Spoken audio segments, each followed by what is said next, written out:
ನಮಸ್ಕಾರ ಎಲ್ಲರಿಗೂ. ಓಂ ಗುರು ರಾಘವೇಂದ್ರಾಯ ನಮಃ. ನಮ್ಮ ಮನೆಗೆ ರಾಯರ ಆಗಮನವಾಗಿದೆ.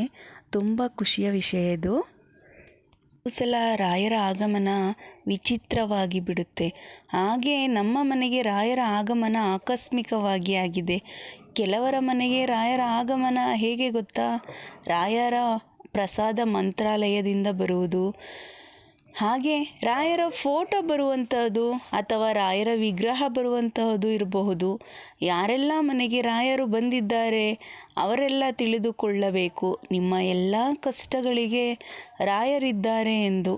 ಅಷ್ಟು ಸುಲಭವಾಗಿ ರಾಯರು ಯಾರ ಮನೆಗೂ ಬರುವುದಿಲ್ಲ.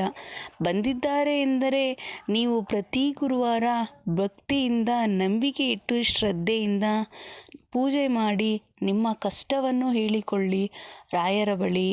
ನಿಮ್ಮ ಕಷ್ಟಕ್ಕೆ ರಾಯರೇ ಪರಿಹಾರ ನೀಡುತ್ತಾರೆ. ಹಾಗೆ ನಮ್ಮನ್ನು ನೋಯಿಸಿದವರ ಮುಂದೆ ಖಂಡಿತ ಬೆಳೆದೇ ಬೆಳೆಯುತ್ತೇವೆ. ಅವಮಾನ, ಕಣ್ಣೀರು ಈ ಎಲ್ಲ ನಮ್ಮ ಗೆಲುವಿನ ಸೂಚನೆ ಆಗಿರುತ್ತದೆ. ನನಗೆ ಯಾರೂ ಇಲ್ಲ ಎಂದುಕೊಳ್ಳಬೇಡಿ. ಎಲ್ಲರೂ ಕೈ ಬಿಟ್ಟಾಗ ದೇವರು ಕೈ ಹಿಡಿಯುವುದು ಕೆಲವರು ಅಂದುಕೊಳ್ಳಬಹುದು. ನೀವು ಸೋತು ಹೋದರಿ ಎಂದುಕೊಳ್ಳಬಹುದು. ನಾವು ನೋಯಿಸಿದವರ ಮುಂದೆ ಬೆಳೆಯಬೇಕು ಎಂಬ ಛಲ ನಮ್ಮ ಮನಸ್ಸಲ್ಲಿ ತುಂಬಿಕೊಳ್ಳಬೇಕು. ಓಂ ಗುರು ರಾಘವೇಂದ್ರಾಯ ನಮಃ. ಪೂಜ್ಯಾಯ ರಾಘವೇಂದ್ರಾಯ ಸತ್ಯಧರ್ಮರತಾಯ ಚ ಭಜತಾಂ ಕಲ್ಪವೃಕ್ಷಾಯ ನಮತಾಂ ಕಾಮಧೇನುವೇ. ರಾಯರಿದ್ದಾರೆ.